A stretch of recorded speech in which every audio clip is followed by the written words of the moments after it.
Welcome to Shukla study point. आप सभी का स्वागत है आपके अपने YouTube channel Shukla study point में। मैं शिवम शुक्ला आप सभी दोस्तों का हार्दिक स्वागत करता हूं।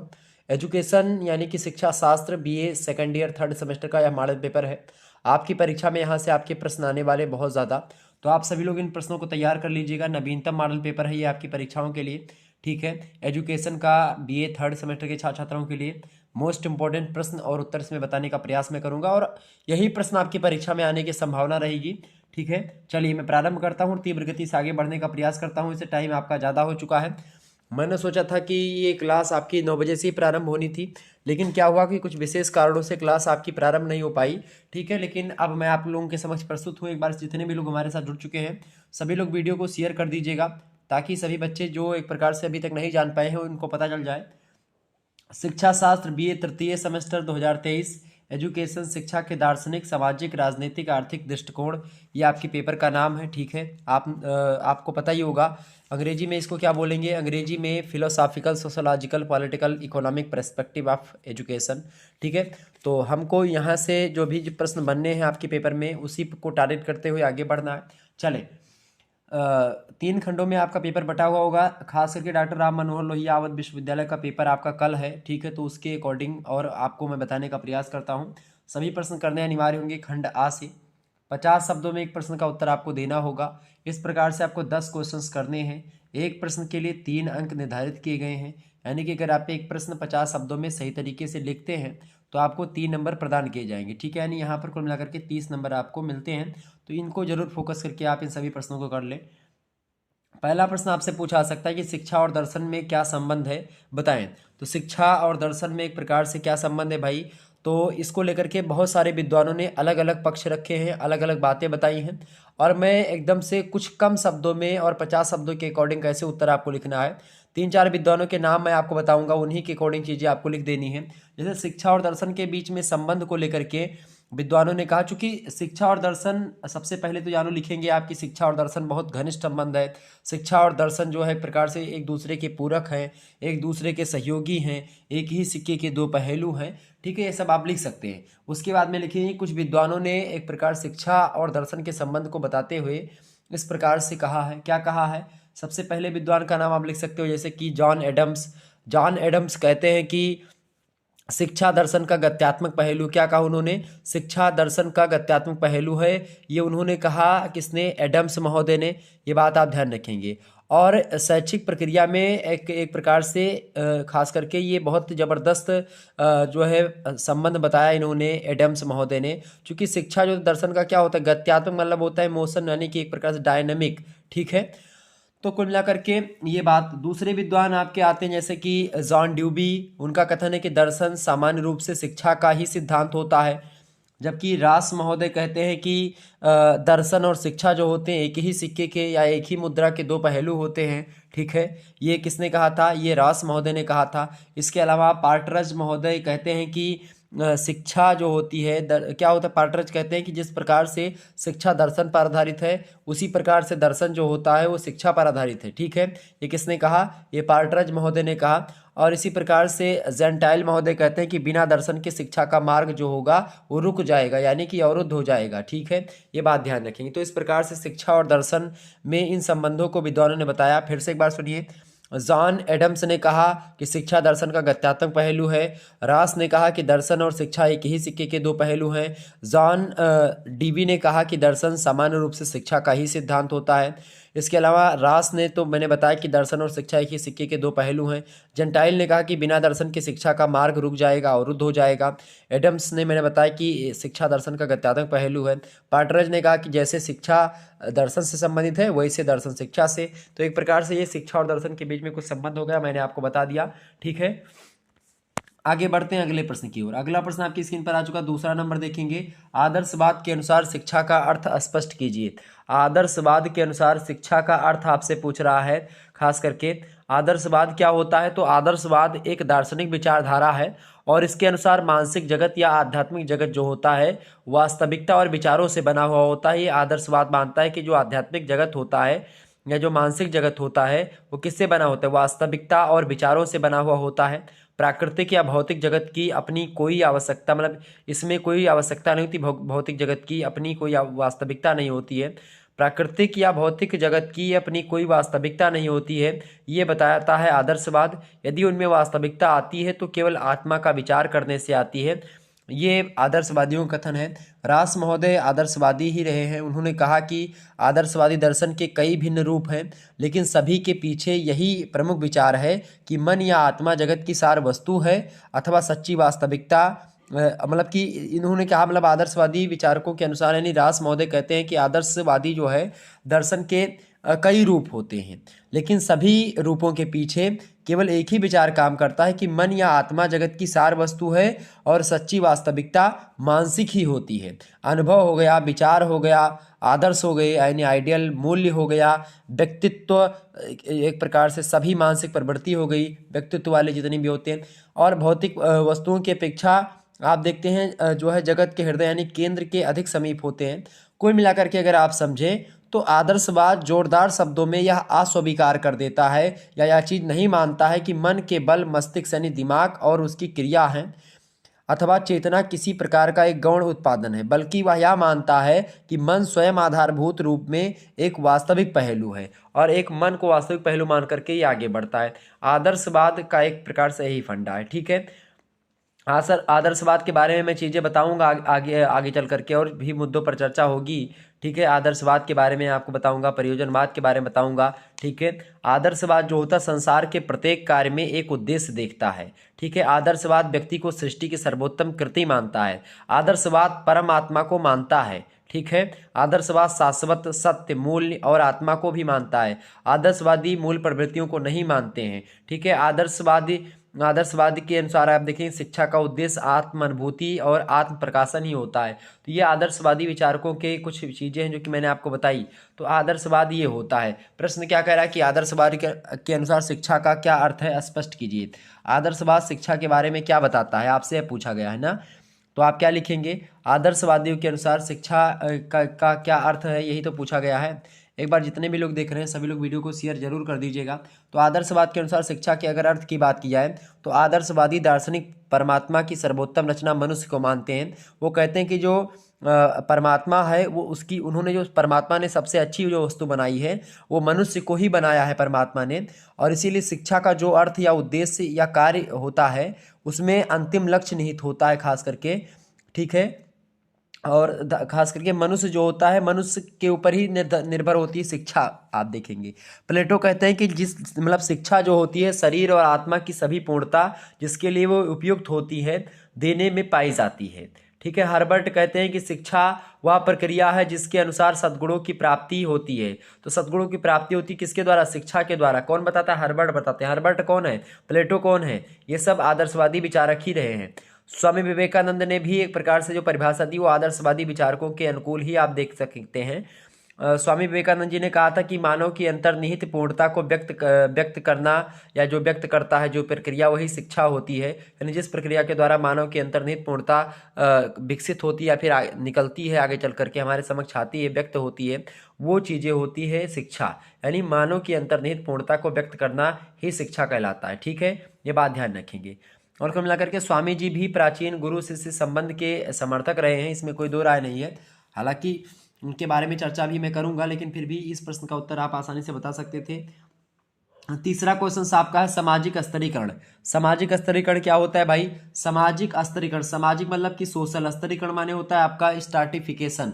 ठीक है, स्ट्रैटिफिकेशन का मतलब क्या होता है, जैसे कि मान लेते हैं समाज में स्तर होते हैं कई सारे, कोई उच्च स्तर पर होता है, कोई उससे निम्न, कोई उससे निम्न। यानी कोई मान लेते हैं बॉस होता है, कोई एक प्रकार से अधिकारी होता है और कोई कर्मचारी होता है। ठीक है, तो एक प्रकार से ये होता है जैसे एक स्कूल है, स्कूल को मान लेते हैं एक समाज में, एक मिनट के लिए मान लेते हैं एक समाज हो गया। ठीक, मान लेते हैं कोई, जबकि स्कूल एक समाज नहीं है। उसमें काम कौन करता है, उसमें काम करते हैं प्रिंसिपल। तो प्रिंसिपल आपके कौन हो गए, प्रिंसिपल हो गए आपके भाई बड़े स्तर पर, यानी उनका उच्च स्तर है समाज में, यानी उस स्कूल में उनका उच्च स्तर है। उससे ऊपर भी प्रबंधक होते हैं आपके। ठीक है, उससे नीचे आपके हेड मास्टर होते हैं। ठीक है, इसके नीचे आपके होते हैं मास्टर, उससे नीचे होते हैं आपके चपरासी। तो एक प्रकार से ये स्तर फिक्स हो गया कि भाई इस पद पर तुम हो, इस पद पर तुम हो, इस पद पर तुम हो, इस पद पर तुम हो। तो एक प्रकार से ये पद क्यों मिलता है, अपनी योग्यता के अनुसार मिलता है। तो जब पद जो होता है किसी व्यक्ति के योग्यता के हिसाब से समाज में दिया जाता है कि भाई तुम्हारी योग्यता है, तुमने ये चीज़ अर्जित करी है, उसके अकॉर्डिंग आपको मिल रही है, तो वो आपका होता है खुला स्तरीकरण। और जबकि जो बंद स्तरीकरण होता है, जैसे कि मान लेते हैं आप अगर जो है उच्च जाति से है तो आपका समाज में स्तर उच्च होगा, तो ये सब बंद स्तरीकरण है। ठीक है, तो कुल मिलाकर के भारतीय जाति व्यवस्था बंद स्तरीकरण का सबसे बड़ा उदाहरण है। बंद स्तरीकरण वाले समाजों में विभिन्न स्तर समूहों या जातियों में विभिन्न समूहों के अधिकतर अधिकार, दायित्व और कार्य जो होते हैं एक दूसरे से अलग होते हैं, बटे हुए होते हैं।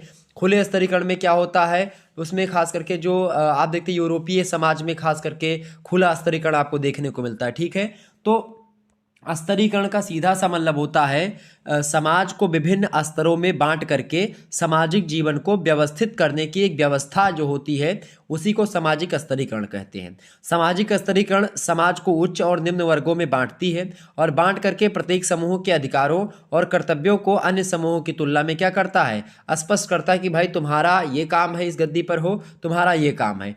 तो इस प्रकार से हम यह कह सकते हैं कि संपूर्ण मानव समाज की जनसंख्या का इस प्रकार का क्षैतिज विभाजन कि उनके बीच समानता, असमानता, उच्चता और अधीनता का क्रम पाया जाता हो, सामाजिक स्तरीकरण उसी को हम कहते हैं। ठीक है, ये बात आप ध्यान रखेंगे। तो सामाजिक स्तरीकरण एक सामाजिक प्रक्रिया होती है जिसके द्वारा समाज विभिन्न उच्च और निम्न समूहों में बटा हुआ होता है, व्यवस्थित होता है, और यह समूह जो होता है आपस में एक दूसरे से जुड़े हुए रहते हैं और सामाजिक एकता को बनाए रखते हुए समाज में स्थिरता बनाए रखने का काम करते हैं। ठीक है, ये होता है आपका सामाजिक स्तरीकरण। आगे बढ़ते हैं, अगला प्रश्न आपका आ चुका, बेसिक शिक्षा की प्रमुख विशेषताएं बताइए। बेसिक शिक्षा की प्रमुख विशेषताएं आपसे पूछ रहा है। बेसिक शिक्षा की बात की जाए तो उसकी कई सारी विशेषताएं हैं। बेसिक शिक्षा या बुनियादी शिक्षा की बात की जाए तो उसकी कई सारी विशेषताएं हैं। पहली विशेषता बेसिक शिक्षा की कौन सी भाई, पहली विशेषता है क्रिया प्रधान शिक्षा इसमें दी जाती है। बेसिक शिक्षा की पहली विशेषता है कि क्रिया प्रधान शिक्षा पर बल दिया गया है।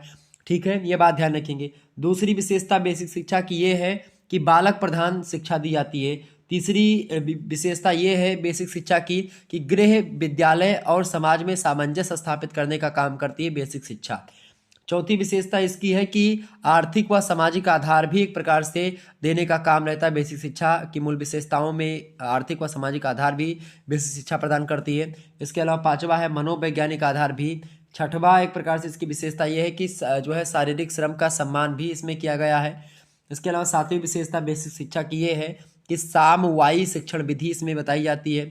आठवीं विशेषता इसकी ये है कि भाई ज्ञान की अखंडता के बारे में भी इसमें चर्चा होती है। और नौवीं विशेषता बेसिक शिक्षा की ये है कि शिल्प के द्वारा शिक्षा देने पर ज़्यादा बल दिया गया है।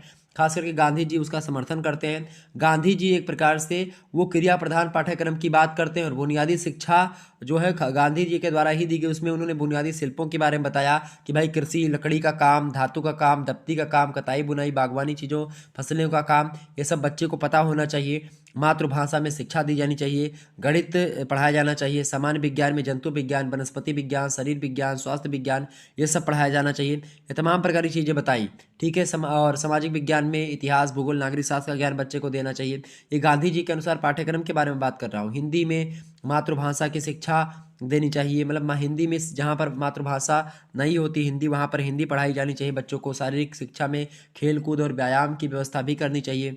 कला में संगीत और चित्रकला भी देनी चाहिए, कई प्रकार की। और गांधी जी बालिकाओं के लिए गृह विज्ञान की शिक्षा देने पर भी बल देते हैं। ठीक है, आगे बढ़ते तो बेसिक शिक्षा के मतलब चीज़ें मैंने आपको बता दी। अगला प्रश्न आपका आ चुका है भाई, 5वां नंबर प्रश्न, प्रकृतिवादी शिक्षा के उद्देश्य बताइए। प्रकृतिवादी शिक्षा के उद्देश्य, तो प्रकृतिवाद की बात की तो प्रकृतिवाद किसे कहते हैं भाई, प्रकृतिवाद से क्या तात्पर्य है। प्रकृतिवाद जो होता है दर्शन की एक विचारधारा होती है और खासकर पाश्चात्य दर्शन की विचारधारा, और सामान्य रूप से प्रकृतिवाद एक ऐसी विचारधारा होती है जो कि प्रकृति के अलावा किसी भी दूसरे तत्व को यथार्थ नहीं मानती है। ना तो प्रकृति के परे कुछ है तथा इंद्रिय अनुभव के परे किसी का अस्तित्व ही है, यह नहीं मानते हैं। ठीक है, हॉकिंग महोदय कहते हैं कि प्रकृति के ऊपर कोई शक्ति अथवा कोई ईश्वर नहीं है, जो कुछ है सब प्रकृति है। घटनाओं के संगठन में प्रकृति से अन्य किसी का हस्तक्षेप भी नहीं है। ये जो है प्रकृतिवाद के प्रकृति के बारे में, प्रकृतिवाद के बारे में हॉकिंग महोदय कहते हैं। वार्ड कहते हैं कि प्रकृतिवाद वह सिद्धांत है जो प्रकृति को ईश्वर से अलग करता है और आत्मा को पदार्थ या भौतिक तत्व के अधीन मानता है।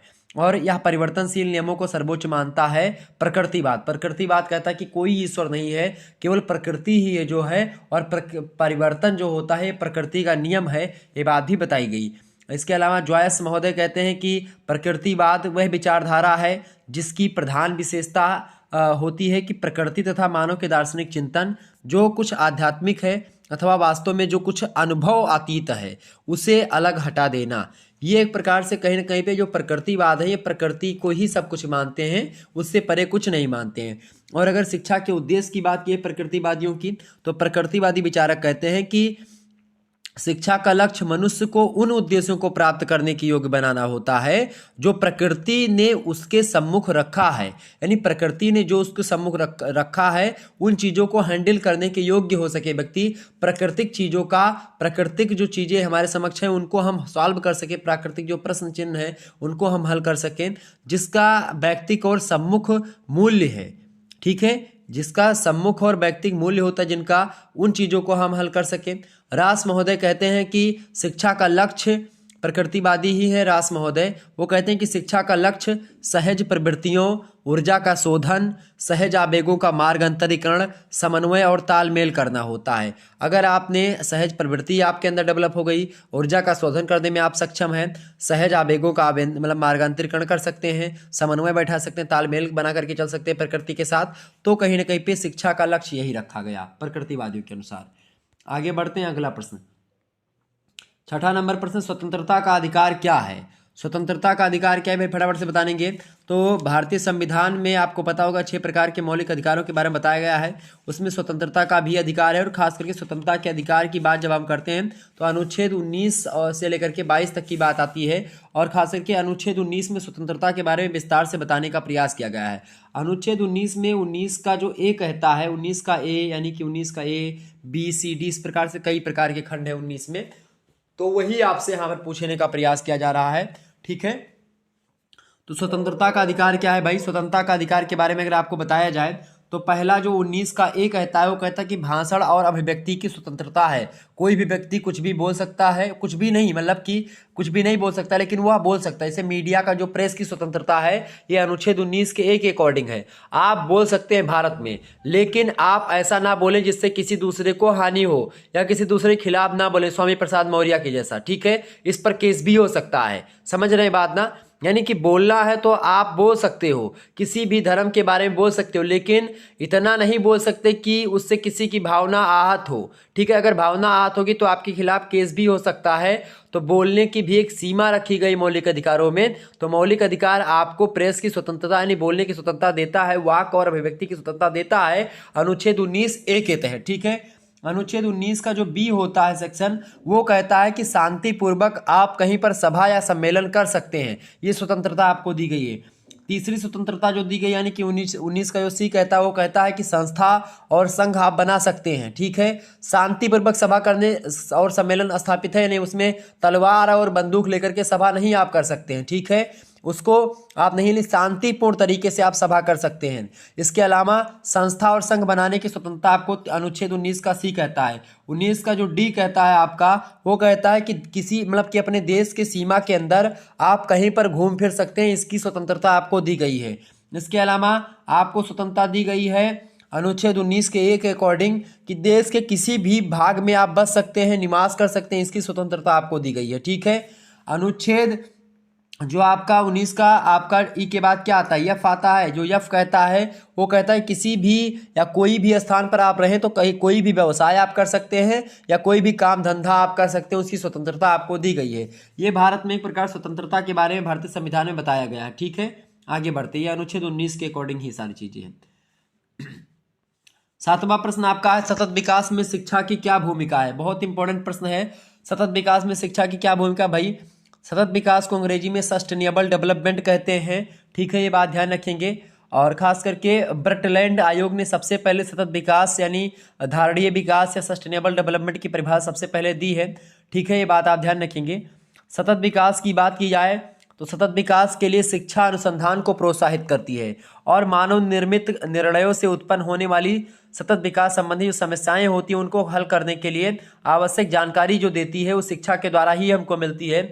इसके अलावा मानव संसाधनों में निवेश के रूप में शिक्षा कारकों के बीच महत्वपूर्ण भूमिका निभाती है जो सतत विकास में योगदान करती है। इसके अलावा शिक्षा को एक बड़ी शक्ति के रूप में देखा जाता है और खास करके एक ऐसी शक्ति शिक्षा होती है जो न केवल राष्ट्रीय विकास में बल्कि आप देखते सतत विकास में बहुत ज़्यादा योगदान देती है। सामाजिक, आर्थिक, राजनीतिक, पर्यावरणीय विकास की कुंजी आप कह सकते हैं शिक्षा को। ठीक है, सतत विकास को प्राप्त करने के लिए शिक्षा का आवश्यक ज्ञान और कौशल के विकास को एक प्रकार से बढ़ावा देना भी होता है और कहीं ना कहीं पे आप देखते हैं शिक्षा के द्वारा ही ये सारी चीज़ें संभव हो पाती हैं। ठीक है, तो ये शिक्षा का महत्व है, इतना अगर आप लिख देंगे हो जाएगा आपका। आगे बढ़ते हैं, आपका अगला प्रश्न है जो है 8 नंबर क्वेश्चन। धारा 30 में अल्पसंख्यकों की शिक्षा के लिए क्या कहा गया है, फटाफट से बताएंगे। अनुच्छेद 30 यानी धारा 30 में क्या बताया गया है अल्पसंख्यकों की शिक्षा के लिए? तो अनुच्छेद 30 में कहा गया है कि अल्पसंख्यक समुदाय को अपनी इच्छा के अनुसार शैक्षिक संस्थाएं स्थापित करने व उनका प्रशासन करने का अधिकार है तथा अनुदान देते समय इन स्कूलों के साथ इस कारण कोई भेदभाव नहीं किया जाएगा कि वे धार्मिक समुदाय के द्वारा चलाए जा रहे हैं। यानी एक प्रकार से इसे मदरसा वगैरह होगा इसके लिए, या फिर जो सिखों का अगर कोई स्कूल खुले तो उसके लिए। ठीक है, यानी कि अल्पसंख्यकों को शिक्षा का अधिकार दिया गया है, उसमें कई सारे बेनिफिट्स उनको मिलते भी हैं। ठीक है, ये बात आप ध्यान रखेंगे। आगे बढ़ा जाए, इसके अलावा अनुच्छेद 28 जो है उसका एक कहता है, अनुच्छेद 28 का 1 कि पूरी तरह से राज्य के धन से चलने वाली किसी शिक्षण संस्था में धार्मिक शिक्षा नहीं दी जाएगी। अगर कोई शिक्षण संस्था जैसे कोई सरकारी कॉलेज या स्कूल है, यूनिवर्सिटी है, वो सरकारी पैसों से चल रही है तो उसमें किसी प्रकार की धार्मिक शिक्षा नहीं दी जाएगी, ये बात आप ध्यान रखेंगे। इसके अलावा आप जो है संविधान की धारा 21 कहती है कि किसी धर्म विशेष के प्रचार के लिए कर या दान देने के लिए किसी व्यक्ति को मजबूर भी नहीं किया जाएगा, ये बात भी आप ध्यान रखेंगे। और अनुच्छेद जो है 22 का 2 कहता है कि सहायता प्राप्त या राज्य से मान्यता प्राप्त शिक्षण संस्थाओं के किसी सदस्य को उच्च संस्था के द्वारा चलाए जाने वाले किसी धार्मिक अनुष्ठान में भाग लेने के लिए मजबूर भी नहीं किया जाएगा, ये बात ध्यान रखेंगे। और इसके अलावा धारा 28 में भी कहा गया कि किसी अन्य धर्मों के अनुयायियों को उनकी सहमति के लिए बिना धार्मिक अनुदेशन नहीं देना चाहिए। कई प्रकार की बातें, और संविधान शिक्षा को लेकर के और अल्पसंख्यकों की शिक्षा को लेकर के सजग है और उनके लिए उनके बढ़ावे के लिए भी काम करता है। अगला प्रश्न आप देखेंगे, अगला प्रश्न क्या है 9वां नंबर पर समाजीकरण की परिभाषा दी। समाजीकरण किसे कहते हैं? सोशलाइजेशन जिसको कहते हैं। समाजीकरण की परिभाषा को दिया किम्बाल यंग महोदय ने। उन्होंने कहा कि समाजीकरण का अर्थ यह होता है कि व्यक्ति अपनी जनजाति की परंपराओं को, अपनी जाति की रीतियों को, अपने समाज के नियमों को, अपने समुदाय की जो सांस्कृतिक विशेषताएं उनको, कुशलताओं को, आवश्यक बातों को जब सीखता है धीरे धीरे, तो ये एक प्रकार से वो क्या होता है, वो अपने सदस्य को या अपने समाज को क्रियाशील सहायता प्राप्त करने के योग्य बन पाता है। और इसी प्रक्रिया को, जिस प्रक्रिया के द्वारा एक व्यक्ति जो होता है जैविक प्राणी से सामाजिक प्राणी बनता है, वह प्रक्रिया समाजीकरण की प्रक्रिया के द्वारा ही होता है। खास करके जो बच्चा होता है अपने जीवन मूल्यों और उद्देश्यों के द्वारा अपना समायोजन अपने पड़ोस, परिवार और समूह के साथ करना सीख लेता है, तो वो समाजीकरण की प्रक्रिया के द्वारा ही संभव हो पाता है। ठीक है, अगर समाजीकरण के बारे में बात की तो समाजीकरण की संपूर्ण प्रक्रिया सामाजिक कार्य अथवा अंतःक्रिया के अंतर्गत ही आती है। ठीक है, ये बात ध्यान रखेंगे। ड्रेबर महोदय कहते हैं समाजीकरण के बारे में कि समाजीकरण को उन्होंने बहुत ही सरल तरीके से परिभाषित किया है और कहा कि समाजीकरण वह प्रक्रिया है जिसके द्वारा व्यक्ति को अपने सामाजिक वातावरण के साथ समायोजन करना सिखाता है समाजीकरण। तो समाजीकरण वह प्रक्रिया है जिसके द्वारा व्यक्ति अपने सामाजिक वातावरण के साथ समायोजन करता है तथा इस प्रकार वह सामाजिक कुशलता की प्राप्ति सुनिश्चित करके उस समाज का मान्यता प्राप्त सहयोगी और कुशल सदस्य भी बन पाता है। यानी समाजीकरण के द्वारा ही आप किसी समाज के सदस्य बन सकते हैं। ठीक है, वैसे समाज के सदस्य आप होते हैं, लेकिन एक प्रकार से जब आप सामाजिक नियमों का पालन नहीं करेंगे, सामाजिक रीति रिवाजों का, सामाजिक परंपराओं का लगातार खंडन करेंगे, तो समाज आपको बहिष्कृत भी करता है। ठीक है, ये बात ध्यान रखेंगे। तो कुल मिलाकर के सामाजिक प्रक्रिया या मतलब समाजीकरण एक ऐसी प्रक्रिया होती है जिसमें व्यक्ति जो होता है सामाजिक वातावरण में दूसरे व्यक्तियों से अंतःक्रिया करते हुए अपने समाज की भाषा को, सामाजिक रीतियों, रूढ़ियों को, खान पान और रहन सहन के ढंग को, व्यवहार करने के ढंग को, मूल्यों को, सामाजिक आदर्शों को सीखता है और सीख करके अपने व्यवहार के द्वारा समाज में अपने आप को स्थापित करता है, सामाजिक समायोजन स्थापित करता है। तो वह प्रक्रिया समाजीकरण कहलाती है। ठीक है, ये हो गया आपका समाजीकरण। 10वां क्वेश्चन आपकी स्क्रीन पर पूछा सकता है, श्रीमद् भगवत गीता पर टिप्पणी कीजिए। श्रीमद् भगवत गीता की अगर बात की जाए तो श्रीमद् भगवत गीता में बहुत सारी चीज़ें बताई गई, आपको पता होगा। श्रीमद् भगवत गीता भगवान श्री कृष्ण के द्वारा गाई गई थी और अर्जुन ने इसको सुना था। और भगवत गीता खास करके उसका कई सारा सार तत्व है। भगवत गीता में भगवान श्री कृष्ण कहते हैं अर्जुन से कि क्यों व्यर्थ की चिंता तुम करते हो, किससे व्यर्थ डरते हो, कौन तुम्हें मार सकता है, आत्मा ना तो पैदा होती है ना ही मरती है, नैनम छिद्दन्ति शस्त्राणि नैनम दहति पावकः न चैनम क्लेदयन्ति यापो न शोषयति मारुतः। यानी आत्मा जो होती है अजर अमर अविनाशी है। नैनम छिद्दन्ति शस्त्राणि, शस्त्रों के द्वारा आत्मा को भेदा नहीं जा सकता। नैन माने आत्मा, नैनम दहति पावक, पावक यानी अग्नि के द्वारा इसको जलाया भी नहीं जा सकता है।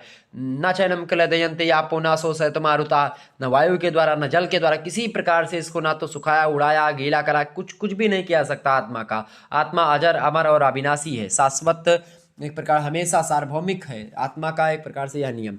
ठीक है, पहली बात। दूसरी बात जो है भगवत गीता में अभी बताया गया कि तुम्हारा क्या होगा जो तुम रोते हो, तुम क्या लाए थे, क्या खो दोगे और क्या लेकर के जाओगे, तुमने क्या पैदा किया है जो नाश हो जाएगा, जिसकी तुम चिंता करते हो। ना तुम कुछ लेकर आए, जो यहाँ मतलब कि जो लिया यहीं से लिया, जो दिया यहीं पर दिया। एक प्रकार से कहीं ना कहीं पे जो कुछ भी है यहाँ पर आपका कुछ भी नहीं है। ठीक है, यानी जो हम आप सोच रहे हैं अपने लिए कि भाई ये हमारा है, हमारा है, आपका कुछ नहीं है। सब कुछ करने वाला कौन है? वह ईश्वर है, परमात्मा है, उसके वो कण कण में व्याप्त है। ठीक है, तो इसीलिए हे पार्थ व्यर्थ की चिंता मत कर, तेरा कुछ नहीं है, ना तेरे दादा है ना तेरे पिताजी, मतलब कोई भी तेरा नहीं है। सब कुछ एक प्रकार से ये माया जाल है, इसमें एक प्रकार से रचा रचाया सब किसका है? प्रभु का है। ठीक है, एक पत्ता भी अगर हिलता है तो उसमें भी प्रभु की इच्छा ही होती है, ये बात ध्यान रखेंगे। क्लियर?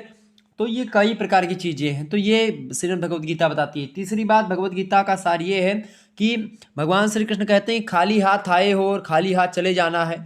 जो कुछ आज हमारा है वो कल आपका होगा, या जो आपका है वो कल हमारा हो सकता है, कल किसी और का हो सकता है, परसों किसी दूसरे का होगा। और तुम इसे अपना क्यों समझ रहे हो? बस यही प्रसन्नता तुम्हारे दुख का कारण बाद में बनती कि आप ये समझते हैं कि भाई ये हमारा है, ये वस्तु हमारी है, ये व्यक्ति हमारा है, ये मेरी है या फिर ये मेरा है। जब आप ऐसी भावना को अपने अंदर लाते हैं तो फिर दिक्कत की बात होती है। आपका कुछ नहीं है ना उसका कुछ है, जो कुछ है सब उस परमात्मा की लीला से हो रहा है। कब उस खत्म हो जाए कुछ पता नहीं है। ठीक है, तो इसको लेकर के जो आप आज जिन चीज़ों को देकर के प्रसन्न हो रहे हैं, कल वही चीज़ें आपके दुख का कारण बनेगी। तो इसीलिए किसी चीज़ को देख करके ना तो आपको खुशी होना है ना ज़्यादा दुखी होना है, यानी खुशी भी होना है, दुखी भी रहना है, लेकिन ना ज़्यादा दुख में दुखी ना ज़्यादा सुख में सुखी। आप औसत रहें, एवरेज रहें। जैसे कि भगवान सूर्य उद्यति सविता ताम्र संपत्तोचा विपत्तोचा महताम एक रूपतः। आप भगवान सूर्य से सीखिए कि भाई उदय होते समय वह लाल होते हैं, अस्त होते समय भी लाल होते हैं। उदय होते हैं एक नई एनर्जी के साथ, अस्त होते हैं तो भी उनकी एनर्जी कम नहीं होती है। वो देखिए ना, फिर उनको कोई दुख नहीं होता है, वो जा रहे होते हैं, लेकिन फिर भी एक प्रकार से उदय होते समय भी वही तेज वही प्रकाश, अस्त होते समय भी वही तेज वही प्रकाश। तो इस प्रकार से बनना है। तो श्रीमद् भगवत गीता के सार तत्व तो थोड़ा सा बहुत इंपॉर्टेंट है। इसके अलावा भगवान कहते हैं कि परिवर्तन ही प्रकृति का नियम है। जिसे मृत्यु तुम समझते हो वही तो जीवन है। एक क्षण में तुम करोड़ों के स्वामी बन जाते हो, किसी दूसरे क्षण तुम दरिद्र हो जाते हो। मेरा तेरा छोटा बड़ा अपना पराया मन से मिटा दो और फिर सब तुम्हारा है, तुम सबके हो, सब कुछ तुम्हारा है, तुम्हारा कुछ नहीं है। जो कुछ है उस ईश्वर का है, आपका। जब ये समझोगे कि मेरा कुछ नहीं तो सब आपका ही है, तो कहीं ना कहीं पे ये समझने की भूल हम लोगों को नहीं करनी है। ठीक है, तेरा तुझको अर्पण क्या लागे मेरा, तन मन धन सब कुछ है तेरा, तेरा तुझको अर्पण क्या लागे मेरा। इस भाव से आगे बढ़ें। इसके अलावा प्रभु कहते हैं भगवान कि ना यह शरीर तुम्हारा है, ना तुम शरीर के हो। यह अग्नि, जल, वायु और पृथ्वी, आकाश से बना हुआ शरीर है और फिर से इसी तत्व में मिल जाएगा। गोस्वामी बाबा इसी पर मुहर लगाते हुए कहते हैं अपनी रामचरितमानस में कि जल क्षिति पावक गगन समीरा, पंच तत्व मिल बना शरीर, यानी अग्नि, जल, वायु, पृथ्वी और आकाश, इन 5 तत्वों से मिलकर के शरीर बना है और इसी में मिल जाना है। और आत्मा जो होती है स्थिर है। फिर तुम क्यों चिंता करते हो? आत्मा तो मरती ही नहीं है, एक कपड़ा बदल करके दूसरे कपड़े में प्रवेश कर लेती है, यानी एक चोले से दूसरे चोला, दूसरे तीसरा चोला। तो भाई आप कुछ क्षण के लिए, राजा परीक्षित को कौन सा कथा सुना था उन्होंने राजा परीक्षित का जब लास्ट वाली कथा थी तो यही कथा उन्होंने सुनाई थी कि भाई एक राजा था, सुखदेव स्वामी कहते हैं राजा परीक्षित से उनका मोह नहीं गया। लास्ट समय में भी जब 7 दिन की कथा हो गई श्रीमद् भगवत कथा, तो मतलब कि जब श्रीमद् भागवत कथा हो गई पूरी, तो सुखदेव स्वामी ने कहा कि भाई तुम्हारा माया अभी कम नहीं हुआ, मोह कम नहीं हुआ। तो उन्होंने कहा कि हाँ कम नहीं हुआ साहब, मतलब कि गुरुजी। तो सुखदेव स्वामी ने कहा कि रुको एक कथा मैं सुनाता हूँ। तो उन्होंने कहा कि एक राजा था, वह राजा जंगल में शिकार खेलने गया। अब जब जंगल में शिकार खेलने गया तो वहाँ पर एक ऋषि मुनि मिले और वह एक जो है झोपड़े में रहते थे। रात्रि हो गई, घोड़ा प्यासा था, तो वो एक प्रकार वही सरोवर था, पानी वानी पिलाया, अपना खुद पानी पिए। फिर देखे कि भाई एक जो है दीपक जल रहा है कुटी के अंदर, वहीं पर गए। वहीं पर ऋषि से आज्ञा मांगी कि भाई एक रात ठहरने की आप जो है जगह दे दीजिए। ऋषि ने कहा कि ठीक है, लेकिन ये एक पहले वचन दीजिए कि सुबह होते वक्त आपको यहाँ से निकल जाना है। राजा ने कहा हाँ भाई सुबह होते हुए मैं तुरंत चला जाऊँगा, बस एक रात की बात है, चूँकि अंधेरा हो चुका है और रास्ता में भटक गया हूँ। तो उन्होंने कहा कि हाँ ठीक है ऋषि मुनि ने, और उनको स्थान दे दिया अपनी कुटी में। अब जब राजा अंदर जाते हैं तो वहाँ पर जो है उस कुटी में रहते, मतलब कि जो है जब जाते हैं अंदर तो देखते हैं कि वो मांस जो है और मांस वांस का एक प्रकार से खूब ज़्यादा वो झोपड़ी बनी हुई, अंदर से बहुत बदबूदार है और बहुत ज़्यादा एक प्रकार से उसमें राजा को कंफर्ट नहीं फील होता, राजा को बहुत दिक्कत होती है। लेकिन जब राजा को नींद लग जाती है, राजा सो जाते हैं उसमें। जब सुबह राजा उठते हैं उससे तो वह ऋषि कहता है कि भाई राजा तू जा बाहर, अब क्यों नहीं जा रहा है, जब तूने वचन दिया था। तो राजा कहता है कि नहीं ऋषि मुनि, 2 दिन और रुक जाने दीजिए, 4 दिन और रुक जाने दीजिए। वो नहीं निकलने का प्रयास करता है। तो ऋषि मुनि कहते हैं कि निकल जा राजा से, तू एक प्रकार से अपने वचन से मुकर रहा है। तो राजा परीक्षित तब तक प्रश्न करते सुखदेव स्वामी से कि गुरुवर सुखदेव जी ये बताइए कि वो कौन सा ऐसा मूर्ख राजा था जो कि उस कुटी से बाहर निकलने का प्रयास नहीं करता, जबकि उसने वचन दे दिया था, वचनबद्ध था वो, ठीक है वचनम। तो वचन जब दे दिया तो फिर क्यों एक प्रकार दरिद्रता कर रहा था, वो नहीं निकल रहा था।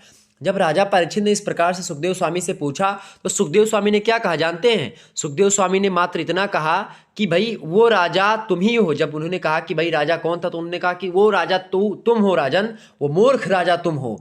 सुखदेव स्वामी ने राजा परीक्षित को कहा कि तू वही मूर्ख राजा तुम हो, तुमने अपने आप को मूर्ख कहा। क्यों कहा? चूंकि तुम नहीं निकलने का प्रयास कर रहे हो। ये शरीर उसी वो कुटिया है और जो तुम्हारे अंदर जो आत्मा बैठी है वो राजा, वही राजा है। और जो एक प्रकार से वो ऋषि था वो परमात्मा है। जब परमात्मा कहता है कि अब तुम्हारा समय पूरा हो चुका, तुमको जाना है, फिर तुम मोह माया के चंगुल में फंस करके उसी में रहना चाह रहे हो, 2-3 दिन का मोहलत मांग रहे हो।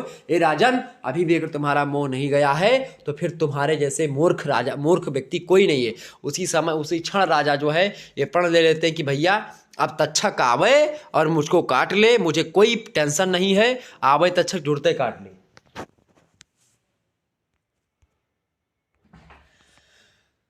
तो ये एक प्रकार से कहानी जो है श्रीमद् भगवत गीता पर ही सार के तत्व के रूप में ही आप बता सकते हैं, लेकिन वहाँ पर लिखेंगे तो ज़्यादा समय हो जाएगा, तो लिखना नहीं है। लेकिन अगर दीर्घ उत्तरीय में पूछा है तो आप लिख भी सकते हैं उदाहरण के रूप में। भगवत गीता में एक आ गया कि तुम जो है अपने मतलब कि अपने आप को भगवान को अर्पित कर दो, ठीक है। और यही सबसे उत्तम सहारा होता है। जो इसके सहारे को जानता है वह भय चिंता शोक से हमेशा के लिए मुक्त हो जाता है। जो कुछ भी तू करता है उसे भगवान को अर्पण करता चल, ऐसा करने सदा जीवन मुक्ति का आनंद मिलता रहेगा और अनुभव करता रहेगा, खुशी फील होगी। तो एक प्रकार से ये गीता सार में आप लिख सकते हैं। आगे बढ़ते हैं और भी चीज़ों को जानने का प्रयास। केवल आपको 4 प्रश्न यहाँ से करने हैं, ठीक है। बात ध्यान रखेंगे, खंडबाद से 150 शब्दों में इन प्रश्नों का उत्तर देना। 7 क्वेश्चन पूछे जाते हैं, बात ध्यान रखेंगे। पहला प्रश्न, शिक्षा दर्शन का अर्थ बताते हुए उसे परिभाषित कीजिए। मोस्ट इंपॉर्टेंट प्रश्न है। मैं पहले प्रश्नों को दिखा दूं ताकि वीडियो अगर बीच में कट जाए तो कोई दिक्कत ना हो। अगला प्रश्न आपका है वेदांत दर्शन का अर्थ स्पष्ट कीजिए। मोस्ट इंपॉर्टेंट प्रश्न है। अगला प्रश्न आपसे बन सकता है कि प्रयोजनवाद के मूल सिद्धांत क्या है, स्पष्ट कीजिए। नेक्स्ट क्वेश्चन है राष्ट्रीय शिक्षा प्रणाली पर स्वामी विवेकानंद के विचार बताइए। मोस्ट इंपॉर्टेंट प्रश्न यह भी है आपका। तो ये सब प्रश्न एकदम से आप लोग याद कर लीजिएगा, आपकी परीक्षा में कल आने वाला है। अगला क्वेश्चन आप देखें, गांधी जी के शिक्षा दर्शन का मूल्यांकन कीजिए। आदर्शवाद और प्रकृतिवाद में क्या अंतर है ये बताइए। अगला प्रश्न है जॉन डीबी के शैक्षिक विचारों का मूल्यांकन कीजिए। नेक्स्ट प्रश्न आपसे बन सकता है भारतीय संविधान में कौन कौन से मूल कर्तव्य दिए गए हैं बताइए। तो ये प्रश्न आपके लिए बहुत महत्वपूर्ण हो सकते हैं, इनका स्क्रीनशॉट ले लीजिएगा। अभी मैं इन प्रश्नों पर चर्चा जस्ट कर रहा हूँ, ठीक है, लेकिन आप पहले प्रश्नों को देख लीजिए एक बार, ठीक है। अगला क्वेश्चन आप देखने का प्रयास करेंगे। अगला प्रश्न जो है आपको केवल 2 प्रश्न करने होंगे, खंडशः से दीर्घ होते टाइप के होते हैं प्रश्न। ये 450 शब्दों में आपको लिखना है, 10.5 नंबर का एक प्रश्न है। पहला प्रश्न सामाजिक गतिशीलता का अर्थ बताइए तथा शिक्षा सामाजिक गतिशीलता को किस प्रकार से प्रभावित करती है। तो ये प्रश्न का उत्तर आपको बताना था, आप पढ़ लीजिएगा। अभी आपके पास अगर सीरीज वगैरह है तो उसमें मिल जाएगा। अगला प्रश्न भारत के संविधान में शिक्षा संबंधी मुख्य प्रावधान कौन कौन से हैं, उनसे संबंधित धाराओं को बताइए। बढ़िया प्रश्न है, आपके एग्जाम में आ सकता है। अगला क्वेश्चन आप देखेंगे रूसो के शैक्षिक विचारों का वर्णन कीजिए, वर्तमान संदर्भ में रूसो के विचारों का मूल्यांकन कीजिए। मोस्ट इंपोर्टेंट प्रश्न परीक्षा में आपके आ सकता है। वहीं अगला प्रश्न आपकी परीक्षा में बन सकता है कि दर्शन क्या है, शिक्षा एवं दर्शन के पारस्परिक संबंधों की विवेचना कीजिए। इसको तो एकदम से रट लीजिएगा, आने आना एकदम से तय है, ठीक है। और इससे पहले आप देखेंगे, अब इन प्रश्नों पर मैं चर्चा करने का प्रयास करता हूं जो लघुत्तरीय वाले थे। आप जहां तक वीडियो मतलब जहां तक चर्चा होगी वहां तक करेंगे। अगर वीडियो बीच में कट जाता तो आप सोचेगा कि बस वही लास्ट पॉइंट था वीडियो का, ठीक है। आप जब तक वीडियो कटेगी नहीं तब तक मैं पढ़ाता रहूँगा और आसानी से आप पढ़ते रहिएगा, कोई दिक्कत की बात नहीं। आसानी से मैं हर एक पॉइंट को आपको समझाने का प्रयास करूँगा, ठीक है। प्रश्न आपका क्या आ चुका है भाई, प्रश्न आपका आ चुका है कि शिक्षा दर्शन का अर्थ बताते हुए उसे परिभाषित कीजिए। शिक्षा दर्शन क्या होता है भाई, तो शिक्षा दर्शन जो होता है दर्शन की एक शाखा होती है जिसमें दार्शनिक सिद्धांतों का प्रयोग शिक्षा के संबंध में किया जाता है, ठीक है। शिक्षा दर्शन शिक्षा से संबंधित समस्याओं पर विचार करता है और उनके समाधान के लिए दार्शनिक दृष्टिकोण से विचार करता है।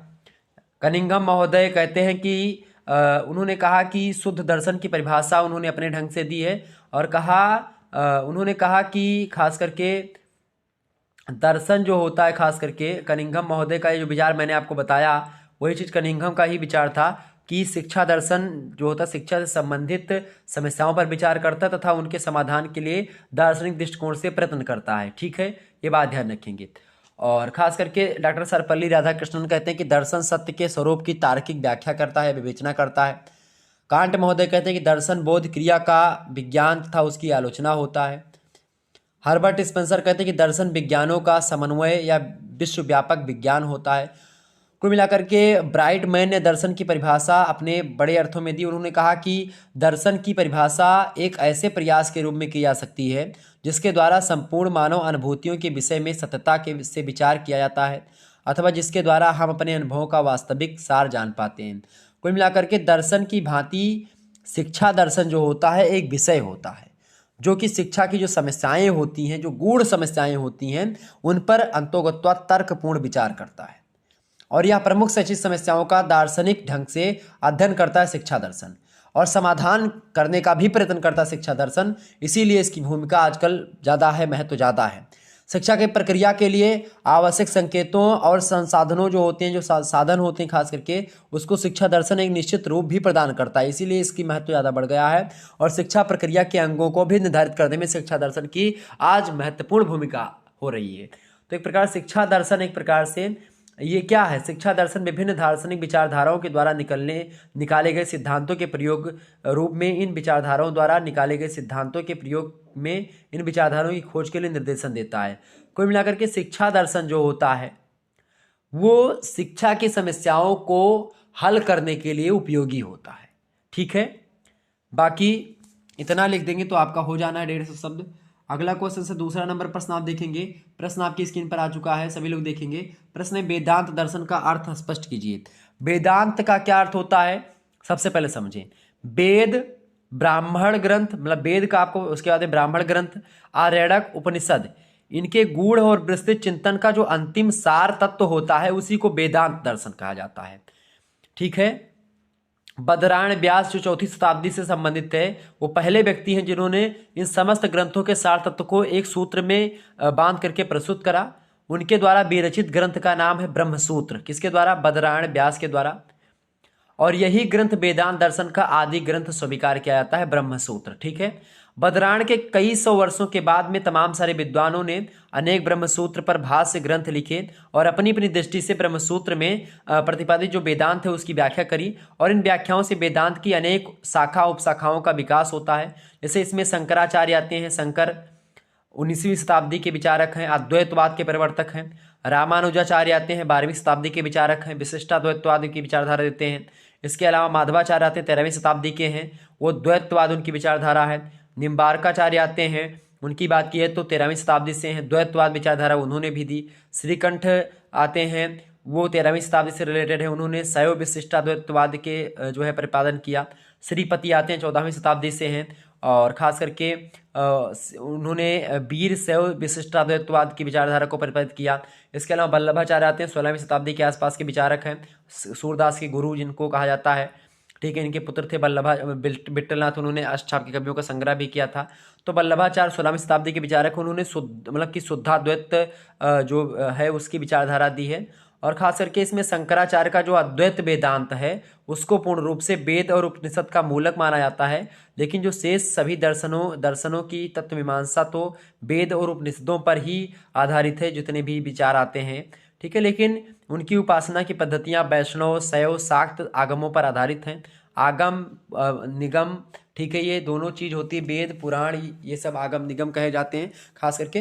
तो वैष्णव, शैव और शाक्त ये आगमों पर आधारित होने के कारण से जो वेदांत दर्शन है उनमें क्रमशः वैष्णव, शैव और शाक्त दर्शनों के रूप में भी खास करके जानते हैं इसको। और शंकराचार्य जो हैं अद्वैत और रामानुजाचार्य का जो विशिष्टाद्वैत है वेदांत के दो सीमांत दृष्टिकोण माना जाता है इन दोनों को, ठीक है। शंकराचार्य का जो अद्वैत वेदांत है भारतीय चिंतन धारा का चरमोत्कर्ष काल कहा जाता है शंकराचार्य का। और आज भारत के जितने भी दर्शन और धर्म जो है खास करके मानव जीवन में उतरे हुए हैं उन पर वेदांत दर्शन का कुछ ना कुछ प्रभाव आपको दिखाई पड़ेगा। चाहे बौद्ध धर्म से लेकर के या जैन धर्म की बात करो या किसी भी धर्म की बात कर लो, जो जितने भी धर्म आपके जैसे बहुत सारे धर्मों पर वेदांत दर्शन का प्रभाव है। और आज जितने विचारधाराएं आ रही है उसमें वेदांत दर्शन की विचारधारा जरूर रहती है, ठीक है, ये बात ध्यान रखेंगे। भारतेश्वर दर्शन एवं दर्शन मतलब कि धर्मों से एक यह बड़ा जो है मेल खाता है। खास करके इसका बाह्य यहूदी धर्म के जेहोवा, पारसी धर्म के एक प्रकार से अहुर मज्द, ईसाई धर्म के गौड़ और इस्लाम धर्म के अल्लाह के समान निर्गुण और सर्वशक्तिमान होता है। अंतर केवल इतना कि जेहोवा, अहुर मज्द, गौड़ और अल्लाह इस ब्रह्मांड के कर्ता मात्र हैं, जबकि वेदांत का जो ब्रह्म है इसका कर्ता और उपादान दोनों कारण है। जगत के कर्ता के रूप में ब्रह्म को सगुण रूप देकर के ईश्वर की संज्ञा से विभूषित कर शंकराचार्य ने ईश्वर भक्त लोगों के हृदय को भी स्पर्श किया है। वैसे भी भक्ति भाव तो शंकराचार्य को अपने माता पिता से विरासत के रूप में प्राप्त हुआ था और उनके द्वारा जो रचित जो ग्रंथ है सौंदर्य लहरी उसमें उनकी भक्ति भावना भी प्रस्फुटित हुई है। कुल मिलाकर के सर्वप्रथम वेदांत की तत्व मीमांसा, ज्ञान मीमांसा और तर्क मीमांसा और मूल्य और आचार मीमांसा को ही समझने का प्रयास करना चाहिए लोगों को, क्योंकि वेदांत दर्शन की जो तत्व मीमांसा है और जो ज्ञान और तर्क मीमांसा है सब बड़ी फेमस है, ठीक है। तो इतना सब आप लिख देंगे तो हो जाएगा। तीसरा प्रश्न आपकी स्क्रीन पर आ चुका है, आप लोग देखेंगे। तीसरा प्रश्न है प्रयोजनवाद के मूल सिद्धांत क्या उसको बताएं। प्रयोजनवाद के बारे में आपसे पूछा गया, प्रश्न बताने का प्रयास करेंगे। प्रयोजनवाद का मूल सिद्धांत क्या है। परियोजनवादी विचारकों के अनुसार लगभग 11 प्रकार के सिद्धांत दिए गए, 11 विचारधाराएं या लगभग 10-11 विचारधाराएं हैं। तो पहली विचारधारा है प्रयोजनवाद की या सिद्धांत है कौन सा।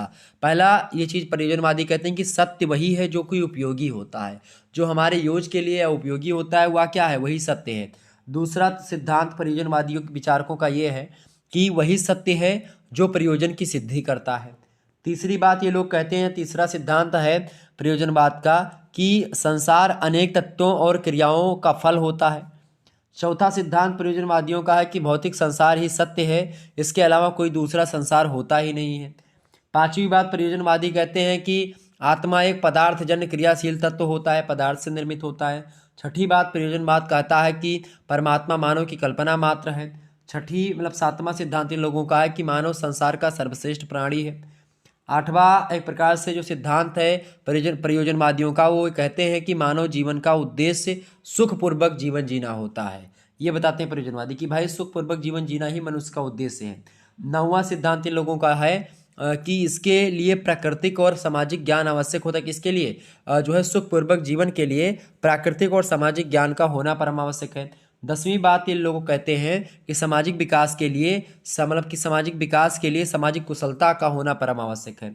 और 11वीं बात परियोजनवादी सिद्धांतों ने मतलब सिद्धांत में यह बताई गई कि राज्य जो होता है यानी कि जो देश है ये एक सामाजिक संस्था है। ठीक है, तो कुल मिलाकर के ये परियोजनवादी विचारकों के 11 सिद्धांत जो मैंने आपको बताई इतने आपको लिख देने थे, आपका हो जाता। आगे बढ़ते हैं। चौथा नंबर प्रश्न आपकी स्क्रीन पर आ चुका है, राष्ट्रीय शिक्षा प्रणाली पर स्वामी विवेकानंद के विचार बताइए। प्रश्न आपका बड़ा अच्छा है। तो स्वामी विवेकानंद के विचारों की अगर बात की है तो शिक्षा ही एक ऐसा प्रभावकारी साधन होता है जिससे व्यक्ति का व्यक्तित्व जो होता है चौतरफा बनता है, उसका विकास होता है, सर्वांगीण विकास होता है। राष्ट्रीय चरित्र निर्माण भी शिक्षा के द्वारा ही होता है। और स्वामी विवेकानंद जो हैं शिक्षा को राष्ट्रीय समृद्धि का प्रमुख साधन मानते हैं।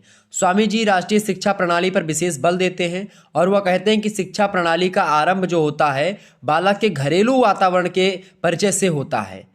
और खास करके वो कहते मतलब कि ये आवश्यक भी एक ऐसा होना चाहिए और बाद में उसे गांव से मतलब कि एक प्रकार से जो है बालक जो है शिक्षा प्रणाली में स्वामी जी कहते हैं कि जो बालक का शुरुआत हो घरेलू वातावरण से शुरुआत होना चाहिए, उसके बाद में गांव से, फिर नगर, फिर समाज, फिर देश, इन सभी के वातावरण से परिचित कराना चाहिए। और बाद में जैसे जैसे उसकी समझ बढ़ती जाए उसे पूर्ण मानवता के प्रति सहानुभूति रखने की सीख दी जानी चाहिए बच्चों को। पहले बालक को भारतीय परंपराओं का, भारतीय प्रथाओं का, भारतीय संस्कृति का, भारतीय दर्शन का, इन सभी का ज्ञान करवाया जाना चाहिए। उसके बाद में फिर जो है विश्व के अन्य देशों की सभ्यता से बालक का परिचय कराना चाहिए। अगर पहले ही उन चीज़ों का परिचय करवा देंगे तो फिर उनमें एक प्रकार से वही विचारधारा पनपेगी और वो फिर अपनी संस्कृति को समझ नहीं पाएंगे। तो इसीलिए पहले अपनी संस्कृति को बताया जाए, फिर बाद में दूसरी संस्कृति को पढ़ें, क्योंकि वो हावी ना हो पाए फिर। ठीक है, ये बात ध्यान रखेंगे। और आजकल क्या है, जो इंग्लिश मीडियम के बच्चे हैं वो विदेशी संस्कृति पढ़ते हैं तो वो अपनी संस्कृति को भूल रहे हैं धीरे धीरे। सिस्टर निवेदिता को आपको पता होगा, जब भारत में वो आकर के भारतीयों की सेवा करने की इच्छा व्यक्त करती है स्वामी जी से, तो स्वामी जी ने उनसे कहा था कि सबसे पहले हिंदू सभ्यता का अनुकरण करके ही आप ऐसा सीख पाओगी। कहते हैं कि स्वामी जी कि तुम्हें अपने विचारों, अपनी आवश्यकताओं, अपने चिंतन और अपने स्वभाव में हिंदुत्व लाना होगा। तुम्हारा बाह्य और आंतरिक जीवन एक कट्टर ब्रह्मचारिणी की भांति ही होना चाहिए और यदि तुम इसकी पर्याप्त ज्ञान रखोगी तुम्हें सब विधियां स्वयं आ जाएंगी, परंतु तुम्हें अपना जो भूतकालीन जीवन है उसको भूलना पड़ेगा। क्योंकि स्वामी जी ने एक प्रकार से देखा था, मतलब कि ये मॉडर्न थी कन्या जो आई थी सिस्टर निवेदिता जो आकर के यहाँ पर फेमस हुई हैं, वो पहले यहाँ की नहीं थी। ठीक है, तो तुम्हें जो है एक प्रकार से अपनी भूतकाल को भूलना पड़ेगा, उसके बाद में हिंदुत्व को जानना पड़ेगा। तो स्वामी जी कट्टर राष्ट्रवादी शिक्षा के पक्ष में थे और महात्मा गांधी के समान वो जानते थे कि भारतीयों की सेवा वही व्यक्ति भली भांति कर सकता है, भली प्रकार से कर सकता है जो मन से, वचन से और कर्म से पूर्ण रूप से भारतीय हो पाएगा, मतलब होगा पहले। ठीक है, आगे बढ़ते तो इतना लिख देते आप। अगला क्वेश्चन आपका आ चुका है भाई, सभी लोग देखेंगे। अगला प्रश्न आपका है 5वां नंबर, गांधी जी के शिक्षा दर्शन का मूल्यांकन कीजिए। गांधी जी के शिक्षा दर्शन की बात की तो गांधी जी के शिक्षा दर्शन के विश्लेषण से स्पष्ट होता है कि उन्होंने शिक्षा के विभिन्न अंगों पर अपना योगदान दिया है गांधी जी ने।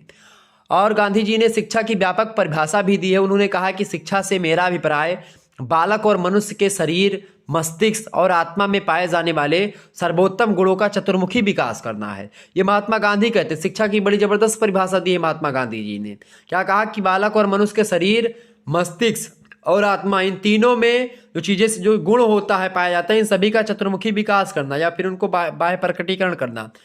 उन्होंने कहा कि शिक्षा के उद्देश्यों को बालक और समाज दोनों ही दृष्टि से निर्धारित किया जाए। और महात्मा गांधी जी ने पाठ्यक्रम को प्रधान माना। उन्होंने कहा कि पाठ्यक्रम सबसे महत्वपूर्ण होता है शिक्षा में। और महात्मा गांधी की शिक्षण विधि में प्रयोजनवाद के गुणों का समावेश भी आपको दिखाई पड़ेगा। और महात्मा गांधी संपूर्ण भारत के लिए एक नवीन शिक्षा यानी बेसिक शिक्षा का सूत्रपात जो है वो किसने किया था? वो महात्मा गांधी जी के द्वारा ही किया गया था। गांधी जी के शिक्षा दर्शन के संबंध में जो है पटेल जी कहते हैं, MS पटेल, वो कहते हैं कि गांधी जी के दर्शन का सावधानी से अध्ययन करने से ज्ञात होता है कि उनके शिक्षा दर्शन में प्रकृतिवाद, आदर्शवाद और प्रयोजनवाद एक दूसरे के विरोधी न होकर के पूरक बन जाते हैं। गांधी जी ने अपनी शिक्षा दर्शन में आदर्शवाद, प्रकृतिवाद, प्रयोजनवाद का समन्वय किया है। उन्होंने आदर्शवाद से शिक्षा के उद्देश्य को, प्रकृतिवाद से शिक्षा की योजना को और प्रयोजनवाद से उन्होंने क्या उठा, शिक्षा की विधियों को उठा लिया और अपने सिद्धांत में मिला दिया और एक जबरदस्त शिक्षा प्रणाली बना दी। ठीक है, ये बात ध्यान रखेंगे। कुल मिलाकर के जो है गांधी जी का शिक्षा दर्शन बड़ा अच्छा रहा है और तालमेल बैठाने वाला रहा है। ठीक है, अगला प्रश्न आपका आ चुका है 6ठा नंबर प्रश्न है, आदर्शवाद और प्रकृतिवाद में क्या अंतर है? फटाफट से बताने का प्रयास करेंगे। आदर्शवाद और प्रकृतिवाद में क्या अंतर है भाई? देखिए, पहला अंतर है, आदर्शवाद की ये मान्यता है कि मानसिक जगत या आध्यात्मिक जगत वास्तविकता और विचारों से बना हुआ होता है और यह मानवीय अनुभव के आध्यात्मिक पहलुओं पर बल देता है। जबकि प्रकृतिवाद कहता है कि पदार्थ को आधार एवं यथार्थ मानती है वह, और इसके अनुसार जगत और जीवन और मनुष्य सभी जो होते हैं ये पदार्थों से बने हुए हैं, यह मानता है प्रकृतिवाद। इस प्रकार से कई सारे अंतर। पहला अंतर है कि आदर्शवाद कहता है, आदर्शवाद संसार के प्रत्येक कार्य में एक उद्देश्य देखता है, जबकि प्रकृतिवाद इसे एक स्वाभाविक क्रिया मानता है। किसको? संसार के प्रत्येक कार्य को एक क्रिया मानता है प्रकृतिवाद, जबकि आदर्शवाद संसार के प्रत्येक कार्य में एक उद्देश्य देखता है।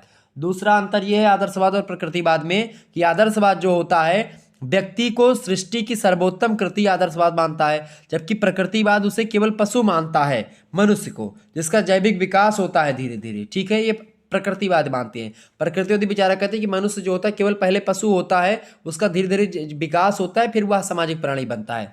तीसरा अंतर यह है कि आदर्शवाद कहता है, आदर्शवाद परमात्मा को मानता है। आदर्शवाद कहता है कि भाई कोई ना कोई परम सत्ता है, आदर्शवाद परमात्मा में विश्वास करता है, जबकि प्रकृतिवाद जो होता है इंद्रिय अनुभव को स्वीकार करता है, वो परमात्मा पर विश्वास नहीं करता। चौथा अंतर ये है आदर्शवाद और प्रकृतिवाद में कि आदर्शवाद शाश्वत सत्य, मूल्य एवं आत्मा को मानता है, जबकि प्रकृतिवाद जो है वो प्रकृति को सर्वोत्तम मानता है, इसके अलावा कुछ नहीं मानता। पांचवा अंतर क्या है प्रकृतिवाद और आदर्शवाद में? आदर्शवादी मूल प्रवृत्तियों को नहीं मानते हैं, जबकि प्रकृतिवादी मूल प्रवृत्तियों और भावों को उच्च स्थान देते हैं। छठा अंतर आप लिख सकते हैं कि आदर्शवाद के अनुसार शिक्षा का उद्देश्य आत्म अनुभूति एवं आत्म प्रकाशन होता है, जबकि प्रकृतिवादी के अनुसार शिक्षा का उद्देश्य जीवन की तैयारी, मूल शक्तियों का विकास, वातावरण से सामंजस्य करना होता है। आदर्शवाद, सातवां अंतर आप लिख सकते हैं, आदर्शवाद शिक्षक को महत्वपूर्ण मानता है, जबकि प्रकृतिवाद शिक्षक का स्थान गौण रखता है, शिक्षक को उतना इंपॉर्टेंस नहीं देता है। आठवां अंतर आप लिख सकते हैं, आदर्शवादियों की शिक्षण विधियां प्रकृतिवादियों से अलग होती हैं। नौवां अंतर आप लिख सकते हैं कि आदर्शवादी विद्यालय को महत्वपूर्ण मानता है, स्कूल को, जबकि प्रकृतिवादी संपूर्ण प्रकृति को शिक्षा का स्थल बताता है कि कहीं पर भी शिक्षा मिल सकती है।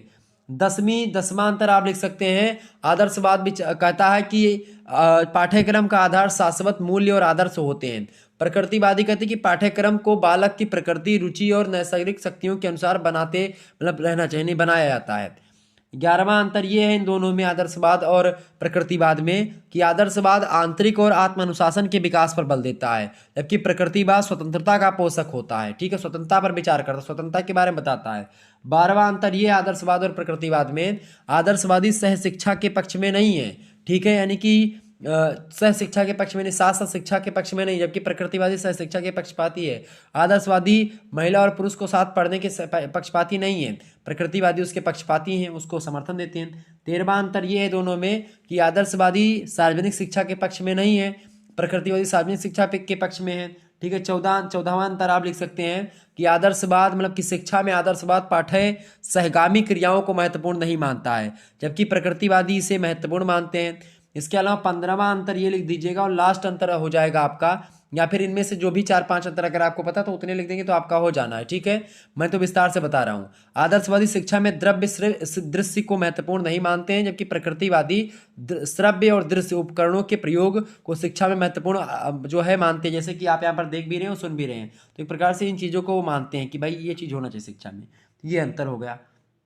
7वां प्रश्न आप देखते हैं, आपकी स्क्रीन पर आ चुका है, जॉन डीबी के शैक्षिक विचारों का मूल्यांकन कीजिए। जॉन डीबी के शैक्षिक विचार के बारे में आपसे पूछ रहा है, फटाफट से बताने का प्रयास करेंगे। तो जॉन डीबी की बात की जाए तो खास करके उनके कुछ गुण हैं, कुछ दोष हैं उनकी शिक्षा में। पहले गुण की अगर बात की तो गुण उनकी शिक्षा में है कि जॉन ड्यूबी ने शिक्षा के माध्यम से एक नई विचारधारा को जन्म दिया है, और जॉन ड्यूबी शिक्षा सामाजिक प्रक्रिया, अभिवृद्धि, अनुभव का सतत पुनर्निर्माण और जीवन की तैयारी ना होकर के स्वयं जीवन है, ये जॉन ड्यूबी कहते हैं। इसके अलावा दूसरा गुण इनके शिक्षा का ये है कि जॉन ड्यूबी ने शिक्षा के 2 आधार बताए, एक तो मनोवैज्ञानिक आधार और एक सामाजिक आधार, ये इसकी विशेषता है।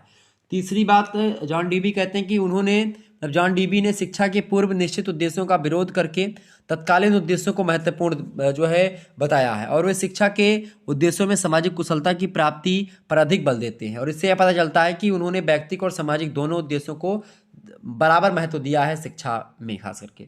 चौथी बात इनका यह है, या महत्व इसका इनके विचारों का इसलिए है क्योंकि इन्होंने पाठ्यक्रम निर्माण के लिए महत्वपूर्ण सिद्धांतों को प्रतिपादित किया है, जैसे कि उपयोगिता का सिद्धांत दिया, इसके अलावा रुचि का सिद्धांत, लचीलेपन का सिद्धांत, ये सब सिद्धांत का बड़ा फेमस रहा और इसके कारण से ये इनके शैक्षिक विचारों के गुण हैं। पांचवा गुण आप ये लिख सकते हैं कि उन्होंने पुस्तकीय ज्ञान का विरोध किया, शिक्षण स्वानुभव क्रिया मतलब कि स्वानुभव के द्वारा क्रिया करके और बालकों की रुचि के अनुसार दिया जाना चाहिए। इसकी इन्होंने और भी तमाम सारी चीज़ें बताई। उन्होंने प्रचलित अनुशासन का विरोध किया, सामाजिक अनुशासन पर बल दिया। जॉन ड्यूबी ने बताया कि लोकतांत्रिक आदर्शों की प्राप्ति के लिए शिक्षा एक महत्वपूर्ण साधन है। इसके अलावा उन्होंने शिक्षा में बालक को केंद्रीय स्थान दिया है और उसी के आधार मतलब कि बालक के आधार पर ही पाठ्यक्रम और शिक्षण विधि बनाना चाहिए, बालक को क्या चाहिए उसके बारे में। तो ये सब एक प्रकार से जॉन ड्यूबी के शैक्षिक विचारों में आप देख सकते हैं।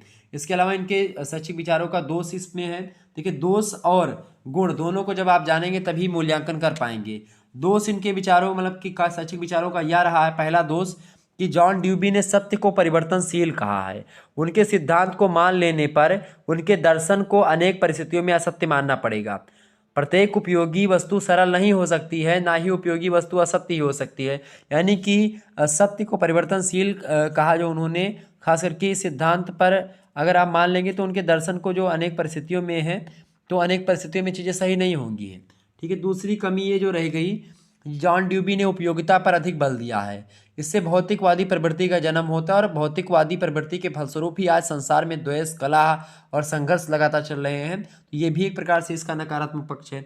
तीसरा जो नकारात्मक पक्ष रहा है जॉन ड्यूबी का, वो ये रहा कि ड्यूबी ने शैक्षिक विचारों के आध्यात्मिकता का अभाव इनके शैक्षिक विचारों में दिखाई पड़ता है। वह ईश्वर, आत्मा और ब्रह्म को नहीं मानते हैं जॉन ड्यूबी। उन्होंने शाश्वत मूल्यों की उपेक्षा करी है। तो ये भी एक प्रकार से इनका नकारात्मक पक्ष ही माना जा सकता है।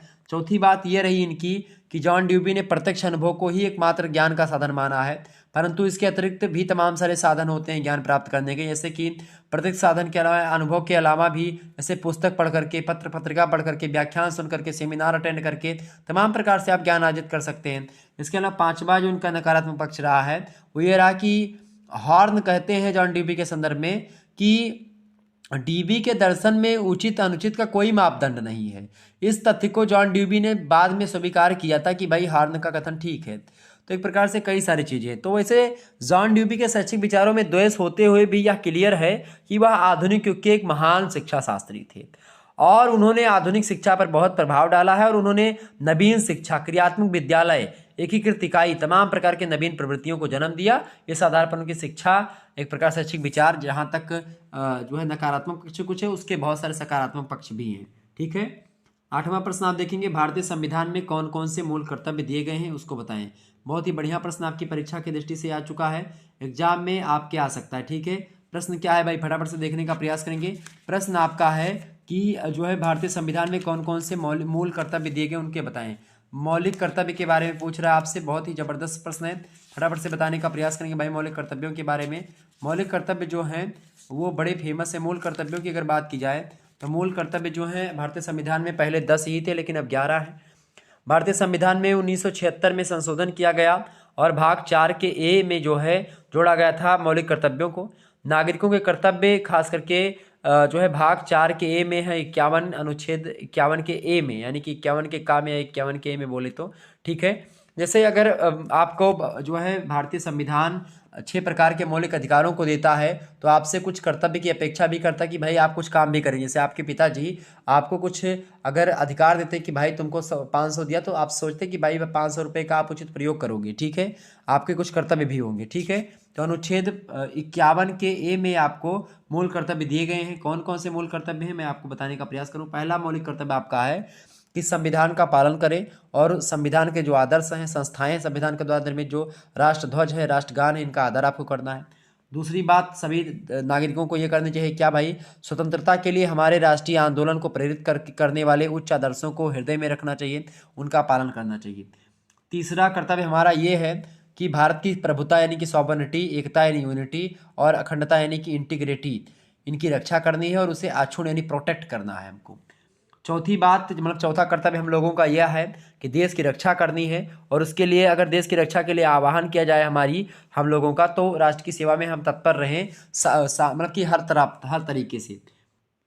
पांचवा कर्तव्य हम लोगों का यह है कि भारत के सभी लोगों में समरसता यानी कि हार्मोनी और समान भ्रातृत्व की भावना का निर्माण करें, जो धर्म, भाषा और प्रदेश या वर्ग पर आधारित सभी भेदभाव से परे हो। ऐसी प्रथाओं का त्याग करें जो स्त्रियों के सम्मान के विरुद्ध हो। तो एक प्रकार से ये भी हमारा कर्तव्य है। छठा हमारा जो मौलिक कर्तव्य है वह यह है कि हमारी सामसिक संस्कृति यानी कंपोसाइट कल्चर की गौरवशाली परंपरा का महत्व समझें और उसका परिरक्षण करें।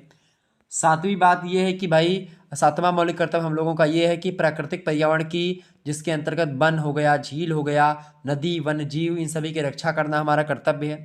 उसका संवर्धन करना हमारा कर्तव्य है। प्राणी मात्र के लिए दया भाव रखना यह भी हमारा कर्तव्य है। आठवां हमारा मौलिक कर्तव्य यह है कि वैज्ञानिक दृष्टिकोण, मानववाद और ज्ञानार्जन तथा सुधार की भावना का विकास करना। ठीक है। नौवां हमारा जो कर्तव्य है वो ये है कि सार्वजनिक संपत्ति को सुरक्षित रखना और हिंसा से दूर रहना। ठीक है।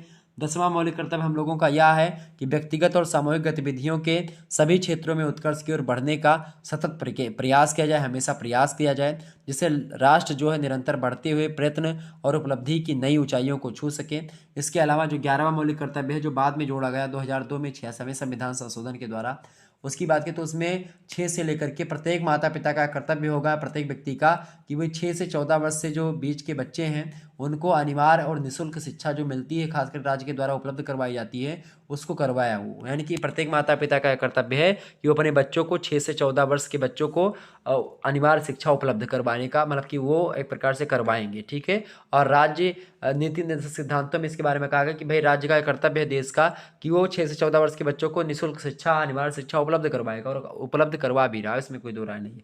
तो एक प्रकार से ये चीज़ें हैं। मौलिक अधिकारों की अगर बात की तो मौलिक अधिकार भी भारतीय संविधान में दिए गए। मौलिक अधिकारों में आपका समता और समानता का अधिकार पहला अधिकार है। दूसरा अधिकार स्वतंत्रता का अधिकार है। तीसरा अधिकार है शोषण के विरुद्ध अधिकार। चौथा अधिकार है धार्मिक स्वतंत्रता का अधिकार। पांचवा अधिकार है संस्कृति और शिक्षा संबंधी अधिकार।